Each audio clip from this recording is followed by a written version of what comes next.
ഈ സിനിമ കണ്ടിട്ട് പോകുന്ന ഒരു ഹസ്ബൻഡോ വൈഫോ നന്നായിട്ടൊന്ന് കെട്ടിപ്പിടിച്ച് കിടന്നുറങ്ങിയാൽ ഞാൻ ഞാൻ ഹാപ്പിയാണെന്ന് പറയും. ബേസിക്കലി എഴുതി കഴിഞ്ഞപ്പോൾ തന്നെ അപർണ ഈ ഒരു കഥാപാത്രം പെട്ടെന്ന് കണക്ട് ചെയ്യാൻ പറ്റും. അത് മൃദുലും എൻ്റെ അടുത്ത് പറഞ്ഞിരുന്നു അത് എഴുതി കഴിഞ്ഞ ഉടനെ.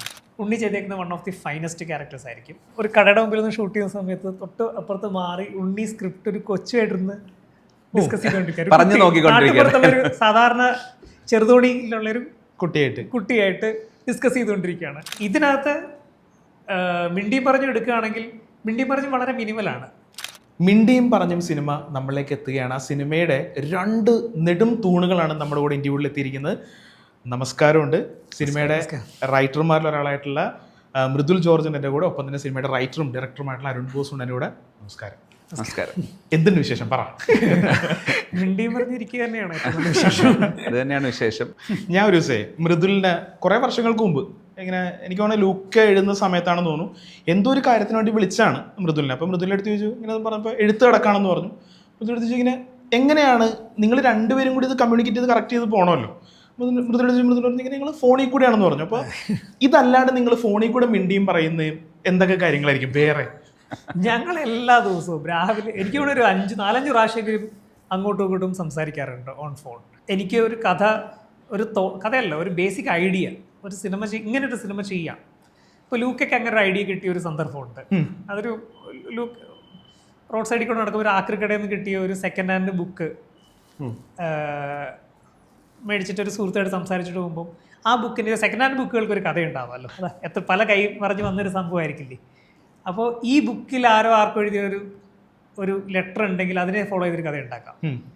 അങ്ങനെ സംസാരിച്ച് പോയ കൂട്ടത്തിൽ ആ ബുക്കിൻ്റെ പേജുകളിൽ പോയിസൺ ഉണ്ടെങ്കിൽ അത് വായിക്കുന്ന എനിക്ക് ഈ ഹാബിറ്റ് ഉണ്ടെങ്കിൽ എന്ന് പറയുന്ന ഒരു തോട്ടിൽ നിന്നാണ് ഫസ്റ്റ് ആ ഐഡിയ ആണ് നമ്മൾ ആദ്യം ഇവനായിട്ട് മൃദുല ആ സമയത്ത് മൃദുല ദേശം നന്നായിട്ട് എഴുതുമായിരുന്നു. ബ്ലോഗ് വായിക്കാറുണ്ടായിരുന്നു.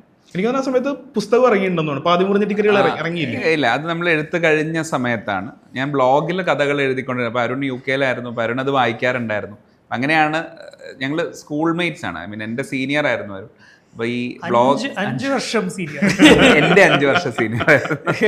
അപ്പം ബ്ലോഗ് വായിച്ചിട്ടാണ് അരുൺ വീണ്ടും എന്നെ കണക്ട് ചെയ്തിട്ട് ഇങ്ങനെ പറയുന്നത്, നമുക്ക് ഞാനിങ്ങനെ സിനിമ പഠിച്ചുകൊണ്ടിരിക്കുകയാണ്, അപ്പം മലയാള സിനിമ ചെയ്യുന്ന സമയത്ത് നമുക്ക് ഒരുമിച്ച് കൊളാബറേറ്റ് ചെയ്യാം എന്നുള്ളത്. അപ്പം അത് കഴിഞ്ഞ് അരുൺ ചേട്ടൻ തിരിച്ച് നാട്ടിലെത്തുന്നു, ചെന്നൈയിൽ പഠിപ്പിക്കാൻ കയറുന്നു. വീക്കെൻഡ്സ് വരുമ്പോൾ വി മെയ്ഡ് ഇറ്റ് എന്താ പറയുക, ഒരു റുട്ടീനാക്കി. നമ്മൾ എല്ലാ വീക്കെൻഡും കാണുമ്പോൾ സംസാരിക്കുന്ന ഒരുപാട് വിഷയങ്ങളുണ്ടാവും. അപ്പം ഞാൻ അന്നിങ്ങനെ തിരക്കഥ എഴുതാൻ പഠിക്കാൻ ഉള്ള ശ്രമത്തിലും, പഠിക്കാനുള്ള ശ്രമം എന്നുള്ളതിനേക്കാളും അതിനെക്കുറിച്ച് അറിയാൻ ശ്രമിക്കുക. സിനിമ കാണുക. അപ്പം എൻ്റെ ഒരു വേൾഡ് സിനിമയിലേക്കുള്ള വിൻഡോ എന്ന് പറയുന്നത് അരുൺ ചേട്ടനാണ്. അരുൺ ചേട്ടൻ ഇങ്ങനെ സിനിമകൾ കണ്ടിട്ട് അതിനെക്കുറിച്ച് പറയും. അപ്പം ഞാനത് തപ്പിയെടുത്ത് കാണാൻ നോക്കും.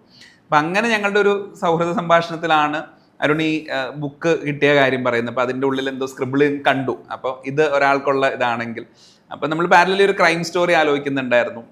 അപ്പൊ അതിനെ ബ്ലെൻഡ് ചെയ്യുക. അപ്പം ചേട്ടൻ പറഞ്ഞ പോലെ തന്നെ നമ്മൾ എല്ലാ ദിവസവും ഒരു റൊമാൻറ്റിക് ഫിലിം ചെയ്യണം എന്നുള്ള തോട്ടാണ്. പക്ഷേ ഒരു യൂഷ്വൽ റൊമാൻറ്റിക് ഫിലിം ചെയ്യേണ്ട, ഒരു ടിപ്പിക്കൽ പൈങ്കിളി സിനിമ ചെയ്യണം. ഈ റൊമാൻറ്റിക് സിനിമകളുടെ കാര്യം പറഞ്ഞാലും നമ്മൾ എത്ര പ്രണയ ചിത്രങ്ങൾ പ്യൂർലി റൊമാൻസ് എന്നൊരു ആസ്പെക്റ്റിൽ തന്നെ നിൽക്കുന്നുണ്ട്. അത് വേറെ ഏതെങ്കിലും ജോണറിലേക്ക് ഷിഫ്റ്റ് ചെയ്ത് പോകുന്നതാണ് നമ്മൾ കൂടുതൽ കണ്ടിട്ടുള്ളത്. നമുക്കൊരു പ്യുവർ റൊമാൻറ്റിക് ഫിലിം ചെയ്യാം, എന്നാൽ അതിൽ ഒരു ക്യൂരിയോസിറ്റി ഉള്ള ഒരു റൊമാൻറ്റിക് ഫിലിം. അങ്ങനെ ഒരു തോട്ടിൽ നിന്ന് ആദ്യം ഇതൊരു ഒരേ സമയം റൊമാൻറ്റിക് ഫിലിമും പിന്നെ അതിനോടൊപ്പം തന്നെ ഒരു ത്രില്ലർ, ഒരു ഇൻവെസ്റ്റിഗേഷൻ ഫോർമാറ്റും ചേർത്തിട്ടാണ് അങ്ങനെ ഒരു സിനിമ ഉണ്ടാവുന്നത്. മിണ്ടിയും പറഞ്ഞെടുക്കുകയാണെങ്കിൽ ഒരു പ്യുവർ റൊമാൻസ് ആണ്. അതൊരു മെച്യൂർഡ് റൊമാൻറ്റിക് ഫിലിമാണ്. അതിൽ വേറൊരു ജോണറിനെ നമ്മൾ ബ്ലെൻഡ് ചെയ്യാൻ ശ്രമിക്കുന്നില്ല. ഒരു കപ്പിളിൻ്റെ 2 കാലഘട്ടമല്ല, പല പ്രസന്റും പിന്നെ പല അവരവസ്ഥകൾ. ഈ തോട്ടിലേക്ക് വരുന്നതും ഇങ്ങനെ തന്നെയാണ്. അതായത് നമ്മൾ നേരത്തെ ചോദിച്ച ക്വസ്റ്റ്യനിലേക്ക് തിരിച്ചു വരികയാണെങ്കിൽ എന്താണ് മിണ്ടിയും പറഞ്ഞിരിക്കാന്ന് ചോദിച്ചു കഴിഞ്ഞിട്ടുണ്ടെങ്കിൽ, നമ്മൾ എല്ലാ ദിവസവും രാവിലെ വിളിക്കും.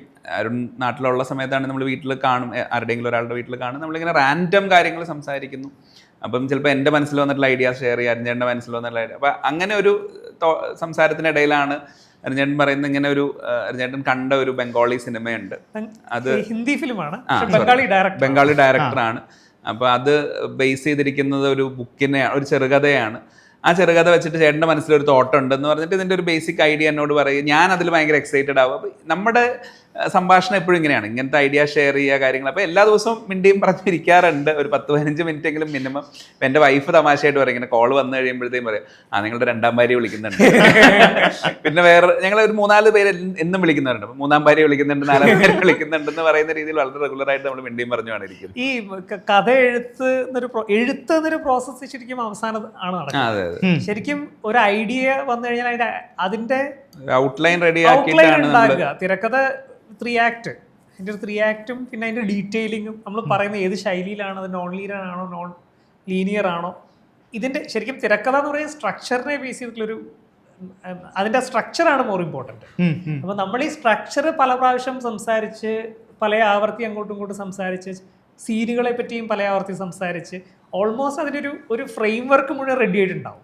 എന്നിട്ടാണ് എഴുത്ത് തുടങ്ങുന്നത്. എന്നിട്ടേ നമ്മൾ എഴുത്ത് തുടങ്ങാറുള്ളൂ. അത് 100% ഉറപ്പാണെങ്കിൽ പേഴ്സണലി എനിക്ക് എഴുതുമ്പം എപ്പോഴും ഈ നമുക്കൊരു ഐഡിയ വെച്ച് തുടങ്ങാൻ കുറച്ച് പാടാം. ഐ മീൻ ഐഡിയ വെച്ച് തുടങ്ങാം, പക്ഷെ മനസ്സിലെങ്കിലും നമുക്കൊരു രൂപം ഉണ്ടെങ്കിൽ നമുക്ക് എഴുതാൻ കുറച്ചും കൂടെ ഒരു ഈസി. പിന്നെ നമ്മൾ കുറച്ചും കൂടെ മോട്ടിവേറ്റഡ് ആയിട്ട് എഴുതാനായിരുന്നു. നമുക്ക് എവിടെ ചെന്ന് അവസാനിപ്പിക്കണം എന്നറിയാം, എവിടെയാണ് ഇതിൻ്റെ ഒരു മദ്യം വരുന്നതെന്നറിയാം. അപ്പം നമ്മൾ പലപ്പോഴും അതിനൊരു ഷേപ്പ് ആക്കിയിട്ട് എഴുതാനിരിക്കുക. ഇപ്പം ഈ മിണ്ടിയും പറഞ്ഞതിൻ്റെ കേസിൽ പോലും നമ്മൾ ഈ ഒരു ചേട്ടൻ പറഞ്ഞ ത്രെഡിൽ ഒരു ആദിമധ്യാന്തം ഉണ്ടായിരുന്നു. എങ്ങനെ തുടങ്ങണം, എവിടെയാണ് അതിൻ്റെ ഒരു മിഡിൽ പോർഷൻ വരിക, എന്താണ് അതിൻ്റെ ക്ലൈമാക്സിലേക്ക് എത്തുക എന്നുള്ളത്. അപ്പോൾ പിന്നെ എനിക്ക് ചെയ്യാനുണ്ടായിരുന്നത് ഈ ക്യാരക്ടേഴ്സിനൊരു ബാക്ക് സ്റ്റോറി ബിൽഡ് ചെയ്യുക, ഇവരെ തമ്മിൽ കണക്ട് ചെയ്യാനുള്ള ഒരു സ്ക്രീൻ പ്ലേ ബിൽഡ് ചെയ്യുക എന്നുള്ളതായിരുന്നു. അപ്പം അങ്ങനെയാണ് നമ്മുടെ ആ പ്രോസസ്സ് പോയത്. അപ്പോൾ നമ്മൾ ഒരുമിച്ച് വർക്ക് ചെയ്യുമ്പോൾ പലപ്പോഴും നമുക്ക് ആ ഒരു സ്ട്രക്ചർ ആദ്യമേ ഉണ്ടാക്കിയിട്ട് അതിൻ്റെ പുറത്താണ് നമ്മളിരുന്ന് വർക്ക് ചെയ്യാൻ ശ്രമിക്കാറ്. പിന്നെ മിണ്ടി പറഞ്ഞെടുക്കുകയാണെങ്കിൽ അത് കുറച്ചുകൂടെ പേഴ്സണൽ സിനിമയാണെന്ന് കൂടെ പറയാം. കാരണം വെച്ചാൽ ഇത് 100% ഞങ്ങളുടെ ജോഗ്രഫിയിൽ സെറ്റ് ചെയ്തേക്കുന്നത്. ഓക്കെ, നിങ്ങളുടെ നാടും ശരിക്കും നമ്മൾ സഞ്ചരിക്കുന്ന ഞാൻ എന്റെ ലൊക്കേഷൻ ചോദിക്കണമെന്ന് വിചാരിച്ചാൽ ലൊക്കേഷൻ അവിടെ തന്നെ. ബേസിക്കലി ഈ സിനിമ പറയുന്നതെന്ന് പറയുന്നത് ഒരു ലോങ് ഡിസ്റ്റൻസിൽ ഉള്ള ഒരു കപ്പിള്, ഒരാൾ പുറത്താണ്, ഒരാൾ നാട്ടിൽ താമസിക്കുന്നു. അപ്പം ഈ പുറത്തുള്ള ഭർത്താവ് നാട്ടിലേക്ക് വന്നിട്ട് എയർപോർട്ടിൽ നിന്ന് ഭാര്യയുള്ള ഹൈ റേഞ്ചിലെ ഒരു ഗ്രാമത്തിലേക്കുള്ള യാത്രയാണ്.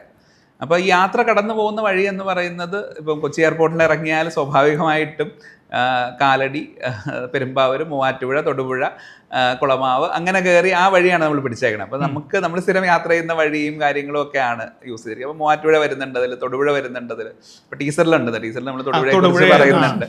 അപ്പോൾ അങ്ങനെ ആ രീതിയിൽ അതൊരു പേഴ്സണൽ സ്പേസിലൂടെ ഉള്ളൊരു യാത്രയായിരുന്നു. പ്ലസ് ചില സിനിമകൾ നമുക്കൊരു പേഴ്സണൽ സിനിമ എന്ന് പറയുമല്ലോ. അപ്പോൾ ആ രീതിയിൽ അരുൺ ചേട്ടന് വളരെ റിലേറ്റബിൾ ആയിട്ടുള്ളൊരു സിനിമയാണ് മിണ്ടിയും പറഞ്ഞു. എനിക്ക് വളരെ റിലേറ്റബിൾ ആയിട്ടുള്ള സിനിമയാണ്. ഇത് കാണുന്ന പല വിവാഹം കഴിഞ്ഞവർക്കും അല്ലെങ്കിൽ കപ്പിളായിട്ടുള്ളവർക്കും പ്രണയത്തിലുള്ളവർക്കും ഒക്കെ റിലേറ്റ് ചെയ്യാൻ പറ്റുന്ന ഒരു പേഴ്സണൽ സ്പേസിൽ നിൽക്കുന്ന ഒരു സിനിമയാണ് മിണ്ടിയും പറഞ്ഞു. നമ്മളിപ്പോൾ ഏറ്റവും കൂടുതൽ നമ്മളെല്ലാവരും സന്തോഷിച്ചിരിക്കുന്ന ഒരു ടൈം ആണെങ്കിൽ പോലും കഴിഞ്ഞ ദിവസം നമുക്കുണ്ടായ ഒരു സങ്കടമുണ്ട്. ശ്രീനിവാസൻ സാർ നമ്മളെ വിട്ടുപോയ ഒരു സങ്കടമുണ്ട്. അപ്പോൾ എങ്ങനെയാണ് നിങ്ങൾക്ക് രണ്ടുപേർക്കും ശ്രീനിവാസൻ സാറെ എത്രത്തോളം ഇൻഫ്ലുവൻസ് ചെയ്തിട്ടുണ്ടെന്ന്? ഇപ്പം എന്നെ സംബന്ധിച്ചിട്ട് എൻ്റെ ഓർമ്മയിൽ ഞാൻ ആദ്യം കണ്ടിട്ടുള്ള മലയാള സിനിമ പാവം രാജകുമാരനാണ്. ശ്രീനിവാസൻ ലീഡ് ചെയ്തത്. ഒരു ശരാശരി മലയാളിക്ക് ഒരു കോമൺ മെൻ്റെ റിഫ്ലക്ഷൻ, ഒരു കോമൺ മെൻ, സാധാരണക്കാരായ കഥാപാത്രം, പ്രശ്നങ്ങളുള്ള കഥാപാത്രം, എന്നെല്ലാം നർമ്മത്തിൽ പൊതിഞ്ഞ കഥാപാത്രങ്ങൾ, നമ്മൾ ഉള്ളിൽ തട്ടുന്ന കഥാപാത്രങ്ങൾ തന്ന മേക്കറാണ്, അഭിനയിച്ച് ഫലിപ്പിച്ച ആക്ടറാണ്, എഴുതിയ എഴുത്തുകാരനാണ്, സംവിധാനം ചെയ്ത സംവിധായകനാണ്. അങ്ങനെ ഒരു ലെജൻഡിൻ്റെ വിയോഗം ശരിക്കും പറഞ്ഞാൽ തീരാനഷ്ടം എന്ന് തന്നെ പറയാം. എനിക്കൊരു പേഴ്സണൽ പ്ലഷറുണ്ട്. ഞാൻ ശ്രീനിയേട്ടനെ ഞാൻ റീസെൻ്റ്ലി പറഞ്ഞിരുന്നു, ഞാൻ ശ്രീനിവാസൻ സാർ എന്നാണ് അഭിസംബോധന ചെയ്യേണ്ടത്. എന്നാൽ ഇപ്പം എനിക്ക് ശ്രീനിയേട്ടൻ വിളിക്കാനാണ് തോന്നുന്നത്. കാരണം വെച്ചാൽ ഒരു 5-6 മാസം മുന്നേ ബൈ ചാൻസ് കോഴിക്കോട് റെസ്റ്റോറൻറ്റ് വെച്ചിട്ട് ഞാൻ ശ്രീനിയേട്ടനെ കണ്ടു. ശ്രീനിയേട്ടൻ വയ്യായിരിക്കുന്ന ഒരു സമയത്ത് തന്നെയാണ്. ശ്രീനിയേട്ടനും വൈഫും ഉണ്ടായിരുന്നു. ഞാൻ പൊതുവെ അങ്ങോട്ട് കയറി ചെന്ന് ആരെയും പരിചയപ്പെടാത്ത ഒരാളാണ്. ശ്രീനിയേട്ടൻ ഞാൻ അങ്ങോട്ട് കയറി ചെന്ന് പരിചയപ്പെട്ടു. കുറേ നേരം ഞങ്ങൾ സംസാരിച്ചു. മിണ്ടി പറഞ്ഞ സിനിമയെ പറ്റിയും സംസാരിച്ചിട്ടുണ്ട്. പറഞ്ഞ കൂട്ടത്തിൽ സലീം അഹമ്മദാണ് പ്രൊഡ്യൂസ് ചെയ്തേക്കുന്നത്, മധുസാറാണ് ക്യാമറ എന്നൊക്കെ പറഞ്ഞപ്പോൾ ശ്രീനിയേട്ടൻ തന്നെ പറഞ്ഞു, സലീം എൻ്റെ നാട്ടുകാരനാണ്, ഞാൻ എന്തായാലും പടം കാണുന്നൊക്കെ പറഞ്ഞിട്ടാണ് വിരിഞ്ഞത്. ശരിക്കും ആ ഒരു മീറ്റിങ്ങിൽ കുറേ ചിരിപ്പിച്ചു ഈ വയ്യാത്ത സമയത്തും. പിന്നെ ഈ on screen Srinivasan, off screen Srinivasan ഒരു ഡിഫറൻസ് ഇല്ലാതെ എനിക്ക് മനസ്സിലായി. നമ്മൾ സിനിമയിൽ കാണുന്ന ശ്രീനിവാസൻ അദ്ദേഹത്തിൻ്റെ കഥാപാത്രത്തിൻ്റെ റിഫ്ലക്ഷൻ തന്നെയാണ് അദ്ദേഹത്തിൻ്റെ ഓഫ് സ്ക്രീനിലും. അപ്പോൾ എന്നെ സംബന്ധിച്ചിട്ട് വളരെ എന്താ പറയുന്നത്, വളരെ ഒരു രസമുള്ളൊരു സൗഹൃദം എന്ന് വെച്ചാൽ ഒരു കുറച്ച് നിമിഷങ്ങൾക്കുള്ളിൽ ബിൽഡ് ചെയ്യാൻ പറ്റി. അത് കണ്ടിന്യൂ ചെയ്ത് പോയി എന്നല്ല ഞാൻ പറയുന്നത്, പക്ഷെ ഒരു അടുപ്പം. അതിനുശേഷം എനിക്ക് ശ്രീനേട്ടനെ വിളിക്കാനാണ് തോന്നിയിട്ടുള്ളത്. ഇപ്പോഴും ഞാൻ കഴിഞ്ഞ ദിവസം അങ്ങനെ പോസ്റ്റ് ചെയ്തപ്പോൾ ശ്രീനേട്ടനെ വിളിച്ച് തന്നെയാണ് പോസ്റ്റ്. മൃദുലിന് എങ്ങനെയാണ്? ഈ പറഞ്ഞ പോലെ തന്നെ നമ്മുടെയൊക്കെ ഒരു ചൈൽഡ്ഹുഡിനെ ഡിഫൈൻ ചെയ്തിട്ടുള്ള, അല്ലെങ്കിൽ നമ്മുടെ ഒരു ഫിലിം കാണുന്ന അല്ലെങ്കിൽ ഫിലിമിനെ ആസ്വദിക്കുന്ന അതിനെയൊക്കെ ഇൻഫ്ലുവൻസ് ചെയ്തിട്ടുള്ള മറ്റൊരു അത്രയും ഇൻഫ്ലുവൻസ് ചെയ്തിട്ടുള്ള ഒരു വേറൊരു കലാകാരൻ ഉണ്ടാവുമെന്ന് എനിക്ക് തോന്നുന്നില്ല. ഒരു റൈറ്റർ എന്നുള്ള രീതിയിൽ ഞാൻ ഭയങ്കര അത്ഭുതത്തോടെ നോക്കിയിട്ടുള്ള ഒരു കാര്യം ഒന്ന് സ്പീഡാണ്. കാരണം ഇപ്പൊ ഫിലിമോഗ്രഫി ഒക്കെ എടുത്തു നോക്കിയിട്ടുണ്ടെങ്കിൽ വളരെ പെട്ടെന്ന് ചേൺ ഔട്ട് ചെയ്ത്, ഇപ്പൊ നമ്മള് കാലങ്ങളോളം ഇപ്പോഴും സംസാരിച്ചുകൊണ്ടിരിക്കുന്ന പല കാര്യങ്ങളും സെറ്റിലിരുന്നൊക്കെ എഴുതിയിട്ടുണ്ടെന്നൊക്കെ ഉള്ള സംഭവങ്ങളുണ്ട്. അപ്പൊ അതെങ്ങനെയാണ് എന്നുള്ളത് ഞാൻ എപ്പോഴും അത്ഭുതപ്പെട്ടിട്ടുണ്ട്. പിന്നെ ഈ കാലാതിവർത്തിയാകുക എന്ന് പറയുന്ന ഒരു സാധനമുണ്ട്. ഒരു സാധനം എഴുതുക, അത് വർഷങ്ങൾക്ക് ശേഷം റിലവൻ്റ് ആയിട്ട് നിൽക്കുക, അപ്പോഴത്തെ ജനറേഷനും കണക്റ്റഡ് ആവാൻ പറ്റുക എന്നൊക്കെ ഉള്ള കാര്യത്തിൽ അദ്ദേഹത്തോളം മലയാള സിനിമയിൽ വേറെ ആർക്കും സാധിച്ചിട്ടുണ്ടെന്ന് എനിക്ക് തോന്നുന്നില്ല. കാരണം സന്ദേശം അന്നും കൾട്ടാണ്, ഇന്നും കൾട്ടാണ്. ഇന്നും ഇപ്പൊ റീസെന്റ് നമ്മൾ ഇലക്ഷൻ കൺക്ലൂഡ് ചെയ്ത് റിസൾട്ട്സ് വന്ന അന്ന് വൈകുന്നേരം പോലും ഏറ്റവും കൂടുതൽ ആളുകൾ ഉപയോഗിച്ച ഒരു വാക്ക് എന്ന് പറയുന്നത് താത്വികമായ അവലോകനം എന്നുള്ളതൊക്കെ ആയിരിക്കും. അപ്പം അത് എല്ലാ സിനിമയിലും, ഇപ്പോൾ വരവേൽപ്പ് എടുത്ത് നോക്കിയാലും, വടക്ക് നോക്കി യന്ത്രം എടുത്ത് നോക്കിയാലും, ചിന്താവിഷ്ടയായ ശ്യാമള എടുത്ത് നോക്കിയാലും ഒക്കെ അതിപ്പോഴും റിലവൻ്റാണ്. നരേന്ദ്രൻ മകൻ ജയകാന്തൻ വക എന്ന് പറയുന്നൊരു സിനിമയുണ്ടല്ലോ. അപ്പം അത് എനിക്ക് തോന്നുന്നു അത് ഇറങ്ങിയ കാലത്ത് അങ്ങനെ ഭയങ്കര സൂപ്പർ ഹിറ്റ് ആയിരുന്ന സിനിമയൊന്നുമല്ല, പക്ഷെ ഇപ്പോഴും വളരെ റിലവൻ്റാണ് പല കാര്യങ്ങളിലും. അങ്ങനെ നിൽക്കുക എന്ന് പറയുന്നത് എല്ലാ ജനറേഷനും കണക്റ്റഡ് ആവാൻ പറ്റുക എന്നുള്ളത് ഒട്ടും ചെറിയൊരു കാര്യമല്ല. അപ്പം അതുകൊണ്ട് ഒരു റൈറ്റർ എന്നുള്ള രീതിയിൽ, അല്ലെങ്കിൽ ഒരു ആസ്പയറിംഗ് റൈറ്റർ എന്നുള്ള രീതിയിൽ നമ്മൾ ആവാൻ ശ്രമിക്കുക, അല്ലെങ്കിൽ നമുക്ക് കുറച്ചൊക്കെ നമ്മുടെ റൈറ്റിങ്ങിൽ കൊണ്ടുവരണമെന്ന് ആഗ്രഹമുള്ള കാര്യങ്ങൾ ഇതൊക്കെയാണ്. ഒരു നമ്മൾ എഴുതുന്ന ഒരു കാര്യം ഒരു ജനറേഷന് മാത്രമല്ല, അത് അവിടെ ഇങ്ങനെ നിലനിന്ന് പോവുക. പിന്നെ കാണുന്ന ഒരാൾക്ക്, ഇപ്പം എൻ്റെ മകൻ കാണുന്ന സിനിമ കാണുന്ന ഒരു സമയത്ത് അവനും കണക്റ്റ് ആവുക എന്ന് പറയുന്ന ഒരു സാധനമുണ്ട്.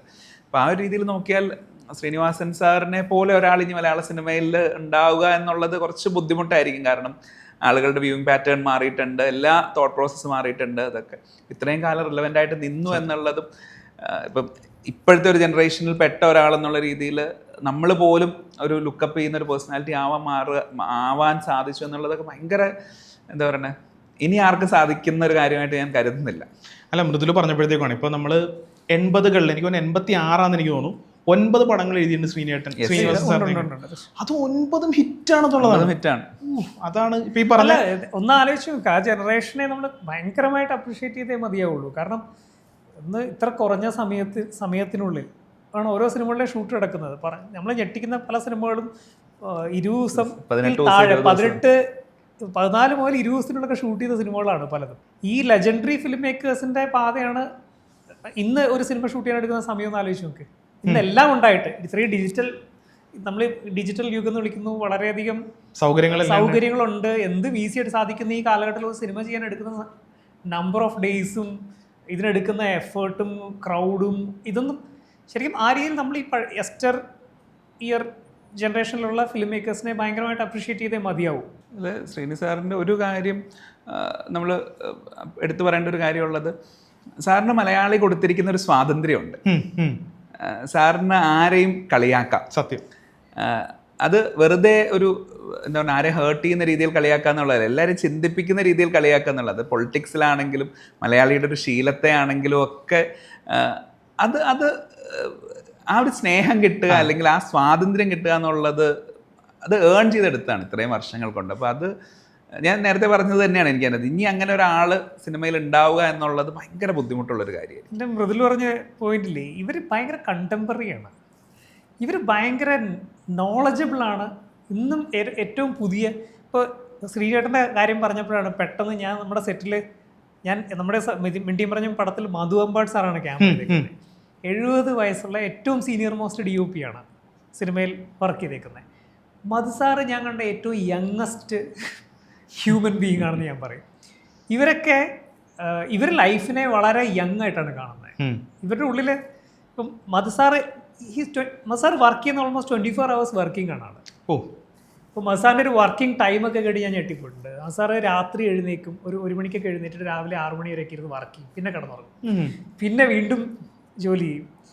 ഞാൻ മധുസാറിനെ കാണാൻ ഒരു പ്രാവശ്യം ചെന്നൈയിൽ ചെല്ലുമ്പോൾ അന്ന് മറ്റ് മറ്റേ സിനിമ തിരക്കുകളൊന്നും ഇല്ലാത്ത സമയത്ത് സാറ് പഴയ ഫോട്ടോഗ്രാഫ്സ് ഒക്കെ എടുത്ത് സ്കാൻ ചെയ്ത് ക്ലീൻ ചെയ്ത് ഓരോന്ന് അപ്ലോഡ് ചെയ്തുകൊണ്ടിരിക്കുകയാണ്. ഐ മീൻ ഇത്രയും പാഷനേറ്റ് ആയിട്ടുള്ള ഈ ജനറേഷനെ നമ്മൾ ഹാറ്റ്സ് ഓഫ് ഐ മീൻ ബോ ചെയ്യേണ്ടതാണ് ശരിക്കും ഇവരുടെ മുന്നിൽ.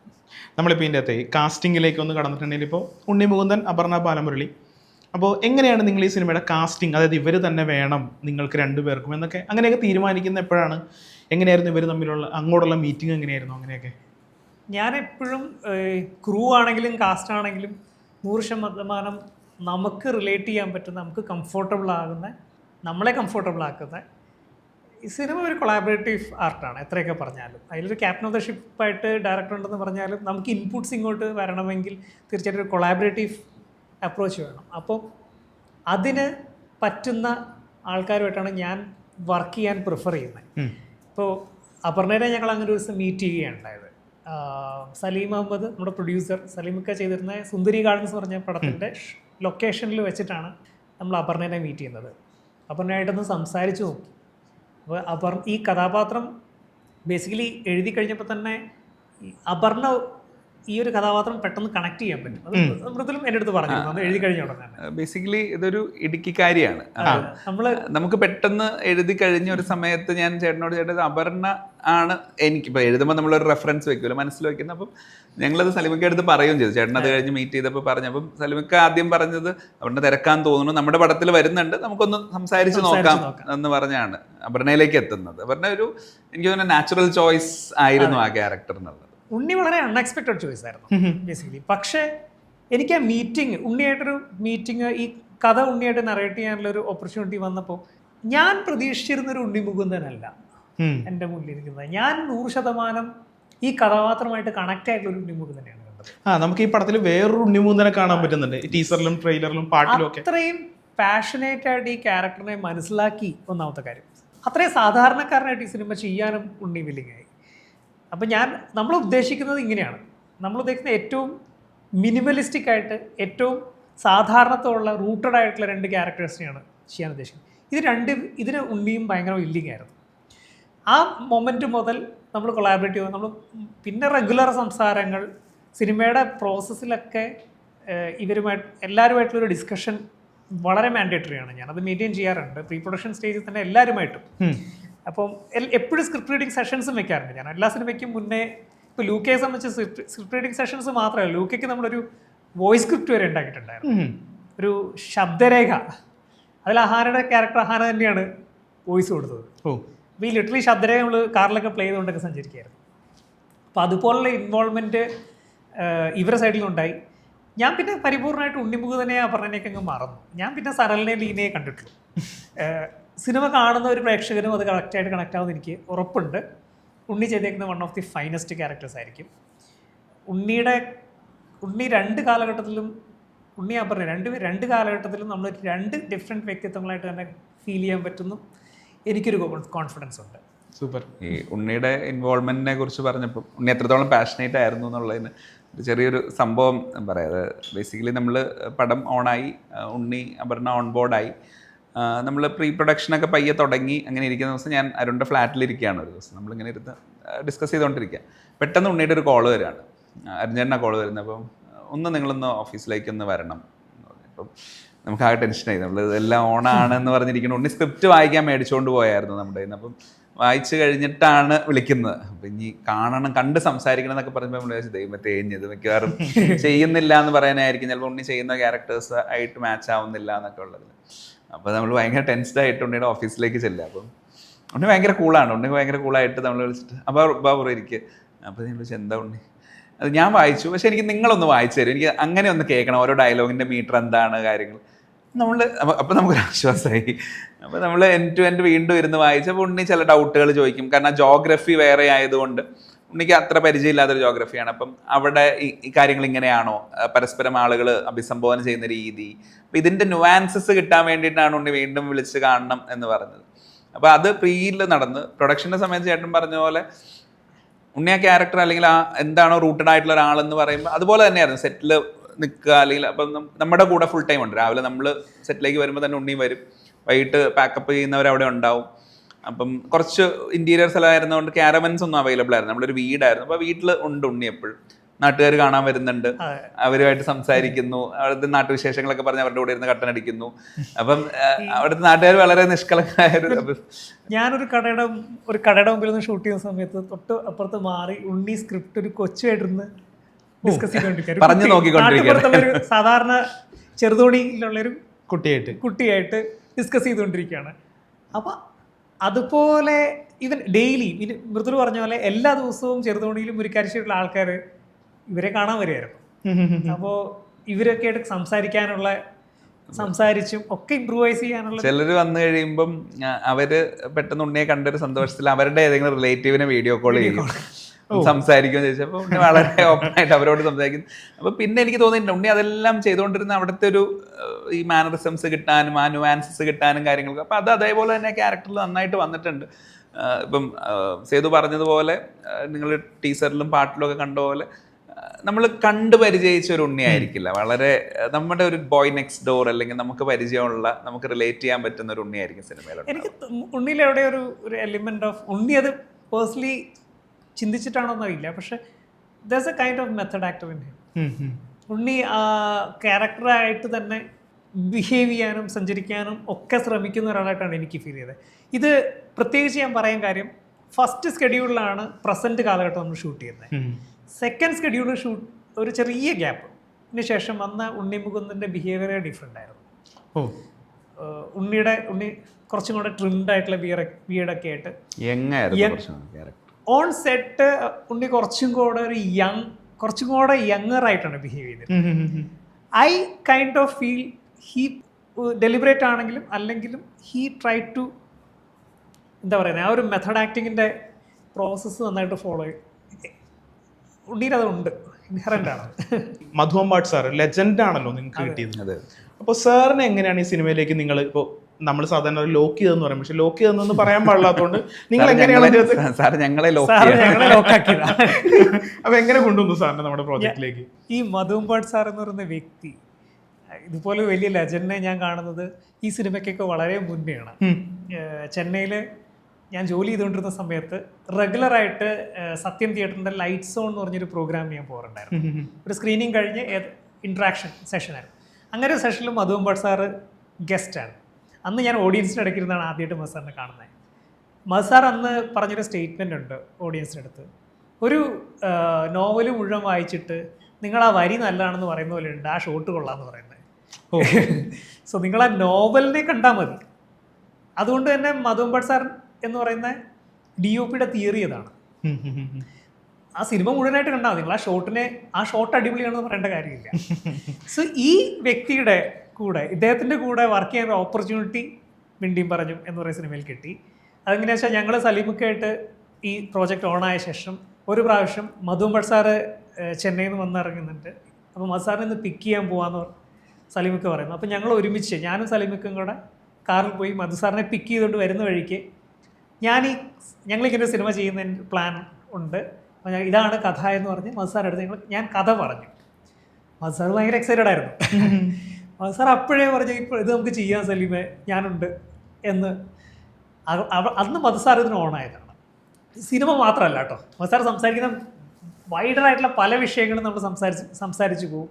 മധുസാറിൻ്റെ പാഷൻ റെപ്രസ് ചെയ്യുന്ന ഒരു ഇൻസിഡൻറ്റ് ഞാൻ നമ്മുടെ സിനിമയിൽ പറയാം. ഒരു പ്രിയൻ സാറിൻ്റെ അപ്പത്ത എന്ന് പറഞ്ഞൊരു പടത്തിൻ്റെ ഷൂട്ട് ഉർവശി ചേച്ചി വെച്ചിട്ട് നടക്കുന്നുണ്ടായിരുന്നു കോയമ്പത്തൂരോ എവിടെ കണ്ട്.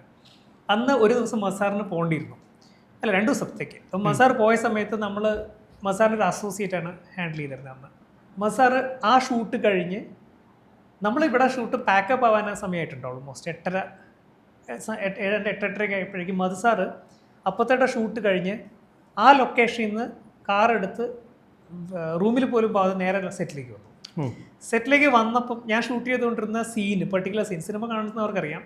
ഒരു പർട്ടിക്കുലർ സീനിൽ അപർണ ജനലിന് അടുത്തിരുന്ന് ഉണ്ണിയോട് സംസാരിച്ചുകൊണ്ടിരിക്കുന്നു. ഇടയ്ക്ക് അപർണ ഒരു ടേബിൾ ലാമ്പ് കത്തിക്കും, സ്വിച്ച് ഇടും. അപ്പോൾ ആ സമയത്തുള്ള ലൈറ്റിൻ്റെ ഒരു കട്ടുണ്ട്, അത് നമ്മൾ ഓൾറെഡി ഫിക്സ് ചെയ്തിരുന്നു. അത് എടുക്കാൻ പോകുന്ന സമയത്ത് മസാർ വരുന്നത്. അപ്പോൾ മസാർ പറഞ്ഞു ഈ ലാമ്പ് ഓഫ് ചെയ്യുമ്പം മൂൺലൈറ്റ് വരുന്നത് ഇങ്ങനെ ആയിരിക്കില്ല അകത്ത്, അല്ലെങ്കിൽ മൂൺലൈറ്റ് ഉള്ള സമയത്ത് ഈ ലാമ്പ് ഇട്ട് കഴിയുമ്പോൾ ഈ ലൈറ്റിൻ്റെ ഇത് വ്യത്യാസം നമുക്ക് കുറച്ചൊന്ന് വർക്ക് ചെയ്യാനുണ്ട്. ചെറിയ മൈന്യൂട്ട് കറക്ഷനേ ഉള്ളൂ കേട്ടോ. നമ്മൾ ഇന്നൊക്കെ പറയും നമുക്കിത് CG യിൽ കറക്റ്റ് ചെയ്യാം, DL കറക്റ്റ് ചെയ്യാന്നൊക്കെ. അത്രയും മൈന്യൂട്ടസ്റ്റ് കാര്യമാണ്. മസാറ് അവിടെ ഇരുന്ന് അത് ലൈറ്റപ്പ് ചെയ്തു, വീണ്ടും ആ ഉള്ള ലൈറ്റ് ഒന്ന് പൊളിച്ചിട്ട് വീണ്ടും ഒന്ന് ലൈറ്റപ്പ് ചെയ്ത്, ശരി സലീം കേസം നമുക്ക് നൈറ്റ് ഷൂട്ട് കുറച്ച് ലേറ്റായിട്ട് പോവാം. നമ്മൾ ഓൾമോസ്റ്റ് 1.5 മണിക്കൂർ ഇരുന്ന് ലൈറ്റപ്പ് ചെയ്തിട്ടാണ് ആ സീക്വൻസ് ഷൂട്ട് ചെയ്തത്. സിനിമ കാണുന്ന ഒരു ശരാശരി ഓഡിയന് ഒരു പക്ഷേ ഇത് മനസ്സിലാവില്ല, ഇത്രയും എഫേർട്ട് ആ ഒരു പെർട്ടിക്കുലർ ഇതിൽ പോയിട്ടുണ്ട് എന്നുള്ളത്. പക്ഷേ ഇത് ഇങ്ങനെയൊരു DOP വെച്ച് നമ്മൾ വളരെ ചുരുങ്ങിയ ദിവസം കൊണ്ടാണ് ഈ സിനിമ ഷൂട്ട് ചെയ്യുന്നത്. അപ്പോൾ ലൂക്ക കഴിഞ്ഞിട്ട് വീണ്ടും അനീസും നിങ്ങൾ രണ്ടുപേരും കൂടെ ഒരു കോംബോ വരികയാണല്ലോ, അതുപോലെ സൂരജ് വരികയാണ്. അപ്പോൾ ഇതിനകത്ത് അത് നമുക്ക് അനീസിലേക്ക് കിടക്കാം, എന്നിട്ട് സൂരജിലേക്ക് കിടക്കാം. അപ്പോൾ നമുക്ക് ലൂക്ക കണ്ട പോലെയുള്ള കുറെ കാര്യങ്ങൾ ഇതിനകത്ത് കാണാൻ പറ്റുമോ എന്നൊക്കെയാണ് ഞാൻ ചോദിക്കാൻ വേണ്ടി വന്നത്. പക്ഷെ അങ്ങനെയല്ല എന്നല്ലേ, ടോട്ടലി ഡിഫറെന്റ് ആയിരിക്കും. കുറെ പ്രോപ്പർട്ടികളൊക്കെ ഇത് ലൂക്ക കണ്ടിട്ട് ലൂക്ക പോലൊരു സിനിമ എക്സ്പെക്ട് ചെയ്യേണ്ട കാര്യമില്ല. അല്ല, ഞാൻ പറഞ്ഞ ഈ കാഴ്ചാപരമായിട്ടുള്ള എന്തെങ്കിലും ഒന്നും ഉണ്ടാവില്ല. ഇല്ല. ഇത് വളരെ എന്താണോ ആ ജോഗ്രഫി ആവശ്യപ്പെടുന്നത് അല്ലെങ്കിൽ ആ സ്റ്റോറി വേൾഡ് ആവശ്യപ്പെടുന്നത്, അതിനുള്ള സാധനങ്ങൾ മാത്രമാണ് അനീസ് അവിടെ പ്ലേസ് ചെയ്തിട്ടുള്ളത്. ബേസിക്കലി ഞാനൊരു ആർട്ടിസ്റ്റ്, ഞാൻ വരയ്ക്കും. അപ്പം നമുക്കൊരാളെ വരയ്ക്കുകയാണെങ്കിൽ ഭയങ്കര റിയലിസ്റ്റിക് ആയിട്ട് വരയ്ക്കാം, അല്ലെങ്കിൽ ഒരു കാർട്ടൂൺ പോലെ വരയ്ക്കാം, അല്ലെങ്കിൽ ഒരു മോഡേൺ ആർട്ട് പോലെ വരയ്ക്കാം. നമ്മളിത് ഏത് ജോണർ ഏത് രീതിയിൽ വരയ്ക്കണം എന്നുള്ളൊരു ഡിസിഷൻ നമ്മുടെ സിനിമയുടെ സബ്ജക്റ്റിനെ നമ്മുടെ ഇതിനെ ഡിപ്പെൻഡ് ചെയ്തിരിക്കും. ഞാൻ സിനിമയെ കാണുന്നത് കുറച്ചും കൂടെ അങ്ങനത്തെ ഒരു വരയായിട്ടാണ്. ഇങ്ങനെ നോക്കുകയാണെങ്കിൽ ഏറ്റവും സറിയലായിട്ടുള്ളൊരു വരയായിരുന്നു ലൂക്ക. ഭയങ്കര സറിയൽ എന്ന് ഞാൻ പറയില്ല, കുറച്ചും കൂടെ ഡ്രീമി ആയിട്ടുള്ളൊരു വരയാണ് ലൂക്ക. വേറാസ് ഇതെന്ന് പറഞ്ഞാൽ ഒരാളെ നമ്മൾ അതേപടി വരയ്ക്കുകയാണെങ്കിൽ, റിയലിസ്റ്റിക് ആയിട്ട് വരയ്ക്കുകയാണെങ്കിൽ എങ്ങനെയാണ് അതുപോലെ ഇരിക്കും.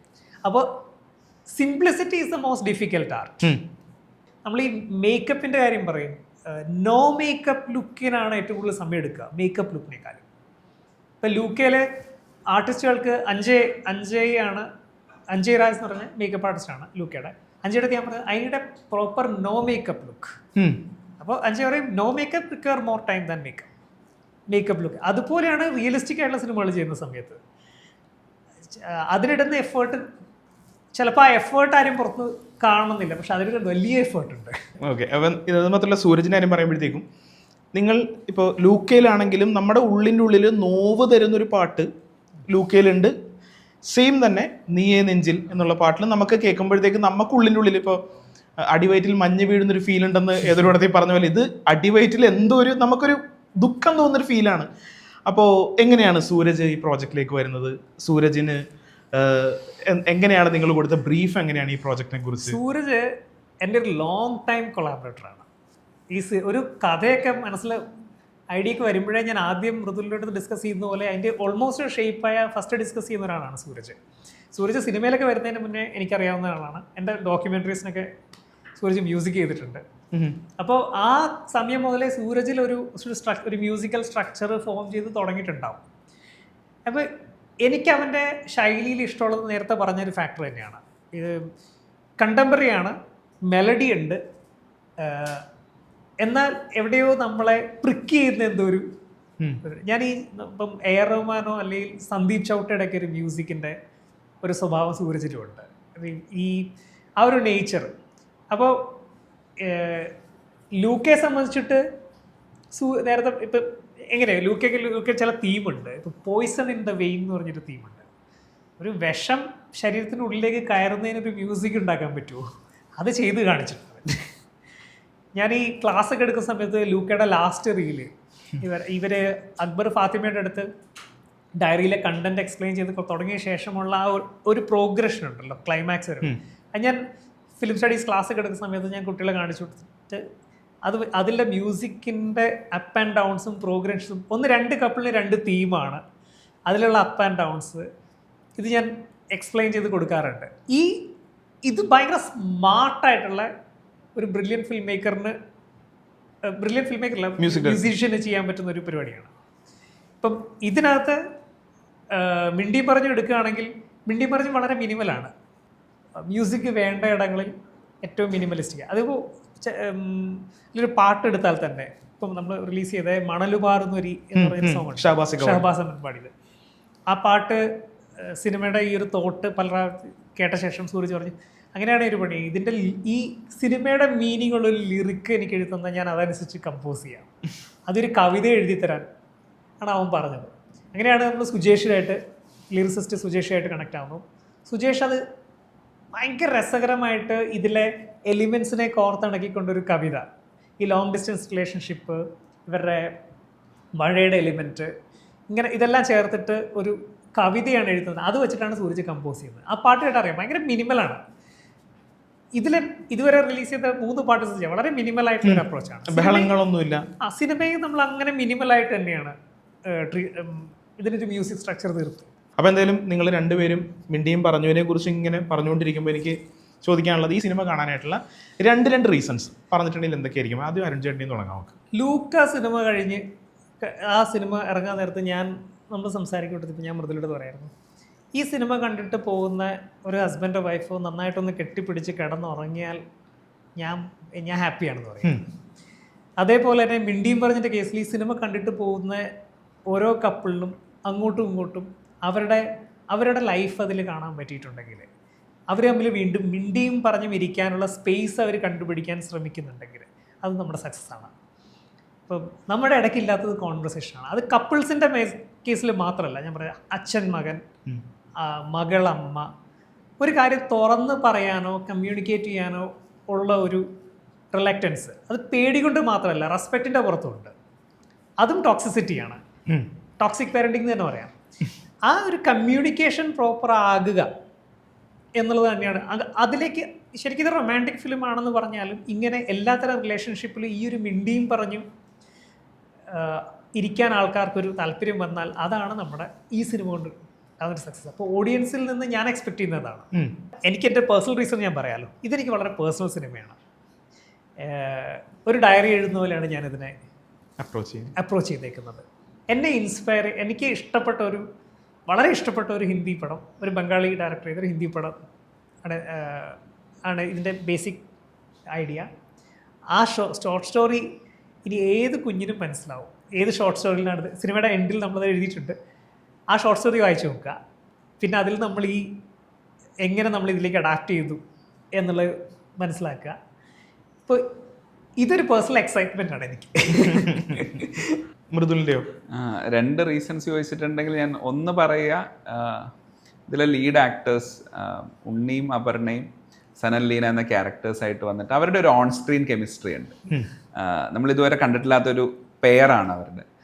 ആ ഓൺ സ്ക്രീൻ കെമിസ്ട്രി വളരെ ബ്യൂട്ടിഫുൾ ആയിട്ട് വന്നിട്ടുണ്ട്. 2 പേരുടെയും one of the finest performances in there career ആയിരിക്കും. ഇത് ഞങ്ങളുടെ സിനിമ ആയതുകൊണ്ടോ അവർ ഞങ്ങളുടെ വർക്ക് ചെയ്തേക്കൊണ്ടൊന്നും അല്ല. ഇപ്പം ഞാനൊരു തേർഡ് പേഴ്സണായി നിന്ന് കണ്ടാലും ഞാനൊരു പക്ഷേ ഏറ്റവും ആദ്യം പറയുന്ന ഒരു കാര്യം എന്ന് പറയുന്നത് ഇവരുടെ 2 പേരുടെയും കരിയറിൽ one of the finest performance ആയിരിക്കും. അത് ഭയങ്കര ലൗഡ് പെർഫോമൻസസ് ഒന്നുമല്ല. നേരത്തെ പറഞ്ഞ പോലെ സിംപ്ലിസിറ്റിയാണ് ഏറ്റവും ഡിഫിക്കൽട്ട് എന്ന് പറഞ്ഞ പോലെ അവർ ആ മിനിമലിസം നന്നായിട്ട് കീപ്പ് ചെയ്ത് വളരെ റൂട്ടഡ് ആൻഡ് ഗ്രൗണ്ടഡ് ആയിട്ട് നിൽക്കുന്ന ഒരു സിനിമയായിരിക്കും. രണ്ടാമത്തെ ഒരു റീസൺ, ഇത് വളരെ കണക്ട് ചെയ്യാൻ പറ്റുന്നൊരു സിനിമയായിരിക്കും നിങ്ങൾക്ക്. കാരണം നേരത്തെ പറഞ്ഞ പോലെ എല്ലാ റിലേഷൻഷിപ്പിലുള്ളവർക്കും റിലേറ്റ് ചെയ്യാൻ പറ്റുന്ന മൊമെൻറ്റ്സ് ഈ സിനിമയിലുണ്ട്. അപ്പോൾ സിനിമ കണ്ട് ഇറങ്ങി കഴിയുമ്പം നിങ്ങൾക്കൊരു മനസ്സ് നിറഞ്ഞൊരു ഫീൽ ഉണ്ടാവും. അതുപോലെ നിങ്ങൾക്ക് ഇതൊക്കെ ഞങ്ങളുടെ ലൈഫിൽ ഉള്ള മൊമെൻറ്റ്സുകളാണല്ലോ, ഇങ്ങനെയൊന്നും നമ്മുടെ ലൈഫിൽ ഉണ്ടായിട്ടില്ലേ എന്ന് നിങ്ങളുടെ ഇടയിലുള്ള ആളുകൾ പരസ്പരം ചോദിക്കാൻ നിങ്ങൾക്ക് തോന്നിപ്പിക്കുന്ന ഒരു സിനിമയായിരിക്കും. ഞാനൊരു എക്സ്ട്രാ 3ാമത്തെ റീസൺ കൂടെ എടുക്കുകയാണ്. കാരണം നമ്മൾ കുറേ കാലങ്ങളായിട്ട് നമ്മളിപ്പോൾ വലിയ സ്കെയിലിലുള്ള സിനിമകൾ, വലിയ കുറേ ഒച്ചയും ബഹളവും, ഞാൻ ഒരു നെഗറ്റീവ് കൊണോട്ടേഷനിലല്ല പറയുന്നത്, പക്ഷെ എന്നാൽ പോലും കുറച്ച് ലൗഡായിട്ടുള്ള സിനിമകളൊക്കെയാണ് നമ്മളിപ്പം കണ്ടുകൊണ്ട്, അല്ലെങ്കിൽ കുറച്ചൊരു ഇൻറ്റൻസ് ആയിട്ടുള്ള സിനിമകളൊക്കെയാണ്. അപ്പം അതിൽ നിന്നൊക്കെ ഒന്ന് മാറിയിട്ട് ഒരു വളരെ സമാധാനമായിട്ട് സ്വസ്ഥതയോടെ ഇരുന്ന് കാണാവുന്ന ഒരു സ്വീറ്റ് സിനിമ എന്നൊക്കെ പറയുന്ന ഒരു സംഭവമാണ് നമ്മൾ ട്രൈ ചെയ്തിട്ടുള്ളത്. ഇതിൻ്റെ സ്ക്രിപ്റ്റ് വായിച്ചിട്ട് എൻ്റെ ഒരു സ്ഥിരം വായിക്കുന്ന എൻ്റെ ഒരു കസിൻ എന്നോട് ഫസ്റ്റ് ഫീഡ്ബാക്ക് തന്നൊരു കാര്യമാണ് എനിക്ക് പറയാനുള്ളത്. ഒരു ചെറുകഥ വായിക്കുന്നത് പോലെ തോന്നും ഈ സിനിമ കണ്ടിട്ടുണ്ടെങ്കിൽ എന്ന് പറഞ്ഞു. അപ്പോൾ നിങ്ങൾക്ക് പ്രേക്ഷകർക്ക് ഒരു ചെറുകഥ വായിക്കുന്ന ഒരു ഫീൽ ഈ സിനിമയിൽ കിട്ടും എന്നാണ് ഞങ്ങളുടെ പ്രതീക്ഷ. അതായിരിക്കും നിങ്ങൾ തിയേറ്ററിലേക്ക് ഡ്രൈവ് ചെയ്യുന്ന 3ാമത്തെ റീസൺ. ഓക്കെ, അപ്പോൾ എന്തായാലും ഞങ്ങൾ എല്ലാവരും വെയിറ്റിംഗ് ആണ് സിനിമയ്ക്ക് വേണ്ടിയിട്ട്. അപ്പോൾ സിനിമ ഈ പറഞ്ഞ പോലെ ലൂക്കയുടെ കാര്യം പറഞ്ഞ പോലെ, അല്ലെങ്കിൽ ഇപ്പോൾ അരുൺ ചേട്ടൻ്റെ മാരിവില്യൻ ഗോപുരങ്ങളുടെ കാര്യം പറഞ്ഞ പോലെയൊക്കെ നമുക്ക് ഈ റീവാച്ചിനുള്ള അവസരങ്ങളും അതേപോലെ തന്നെ നമുക്ക് ചർച്ച ചെയ്യാനായിട്ടുള്ള അവസരങ്ങളും മിണ്ടിയും പറഞ്ഞു ഉണ്ടാക്കട്ടെ, അല്ലെങ്കിൽ അങ്ങനെ തന്നെ ഒരു പാത്തിലേക്ക്, അങ്ങനെ തന്നെ ഒരു വഴിയിലേക്ക് പോട്ടെ എന്നൊക്കെ ആശംസിച്ചുകൊണ്ട് thank you so much. Thank you.